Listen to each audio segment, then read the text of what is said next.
এনসিপির কর্মসূচিকে কেন্দ্র করে হামলা ও সংঘর্ষের ঘটনায় পুরো গোপালগঞ্জ এখন থমথমে।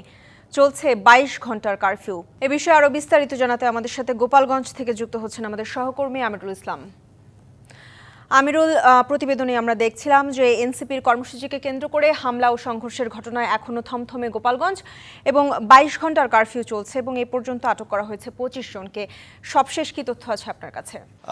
এখন যে থাকছে যে ২২ ঘন্টা যে কারফিউ ছিল সেটার আর আছে ১ ঘন্টা মাত্র, কিন্তু ১ ঘন্টা পরে যে কি সিদ্ধান্ত আসবে, বিশেষ করে কারফিউ শিথিল করা হবে নাকি কারফিউ সময়সীমা বৃদ্ধি করা হবে, এমনটা কিন্তু একটা জনমনে একটা প্রশ্ন রাখছে। এবং নিরাপত্তার যে বলা হয় কারফিউ বাস্তবায়নের যে ব্যবস্থা, সেটা কিন্তু আইন শৃঙ্খলার বাড়ির পক্ষ থেকে নেওয়া হচ্ছে এবং থাকছে যে এখানে দেখেছি যে বিভিন্ন স্থানে যে নিরাপত্তার দায়িত্বে পুলিশের সঙ্গে সেনা সদস্যরা যেন রয়েছে, র্যাব সদস্যরা রয়েছেন এবং বিভিন্ন মোড়ে অবস্থান নিয়েছে এবং তারা কিন্তু যে কারফিউ বাস্তবায়নে কাজ করছে। আমরা রয়েছি যে জেলা প্রশাসকের কার্যালয়ের সামনে, এখানটায় কিন্তু যে অবস্থান করছে সেনা সদস্যরা যেমন রয়েছেন, অনুরূপভাবে রয়েছেন পুলিশ সদস্যরা। এবং এই কিছুক্ষণের মধ্যে জেলা প্রশাসক কার্যালয় এখন কিন্তু দেখেছি যে এই বিভাগে যে আইন শৃঙ্খলার দায়িত্বে থাকা বিভিন্ন যে কর্মকর্তা যারা রয়েছেন তারা কিন্তু জেলা প্রশাসক কার্যালয়ে এসেছেন এবং ৫:৩০ নাগাদ যে এই যে সার্বিক বিষয় একটা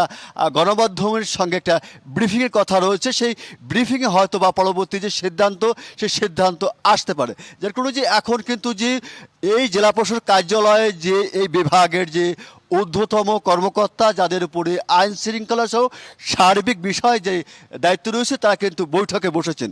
এই বৈঠক শেষেই যে ব্রিফিং, সেই ব্রিফিং অনুষ্ঠিত হবে এবং এখানটায় থাকছে যে বিশেষ করে গুরুত্বপূর্ণ স্থানগুলি রয়েছে, গুরুত্বপূর্ণ মোড়গুলো রয়েছে, সেখানে দেখেছি যে আইন শৃঙ্খলাকারী বাহিনীর সঙ্গে সেনা সদস্যদের উপস্থিতি ছিল চোখে পড়ার মতো। যার কারণে যে সব মিলে যে এই কারফিউ বাস্তবায়ন এবং এই জেলা যে আইন শৃঙ্খলার ব্যবস্থা সেটা উন্নতির জন্য যে পুলিশের সঙ্গে সঙ্গে কাজ করছেন র্যাব সদস্যরা, কাজ করছেন নৌবাহিনী সদস্যরা, কাজ করছেন সেনা সদস্যরা। যার কারণে যে এবং তাদের যে টহল যেমন অবস্থান জোরদার করা হচ্ছে, বিশেষ করে যে মরিজন অবস্থান করছেন অনুরূপভাবে টহলের মাধ্য দিয়েও কিন্তু যে কারফিউ যে নির্দেশনা, সেই নির্দেশনা বাস্তবায়ন করছে। বিশেষ করে যারা কারফিউর নির্দেশনা না মেনে যারা আসছে তাদের কিন্তু যে জবাবদিহিতার আওতায় আনা হচ্ছে যে কেন বের হচ্ছেন, কী কারণে বের হচ্ছেন, এবং যার মাধ্যমে বলা যায় যে এই কারফিউকে ঘিরে যে আইন শৃঙ্খলা গোপালগঞ্জের উন্নতির জন্য র্যাব সদস্যরা, পুলিশ সদস্যরা, নৌ সদস্যরা, বিজিবি সদস্যরা যা নিরাপত্তা যে চাদরে সে চাদরে মুড়ে ফেলেছে, এটাই ছিল সর্বশেষ অবস্থা। আমিরুল, ধন্যবাদ।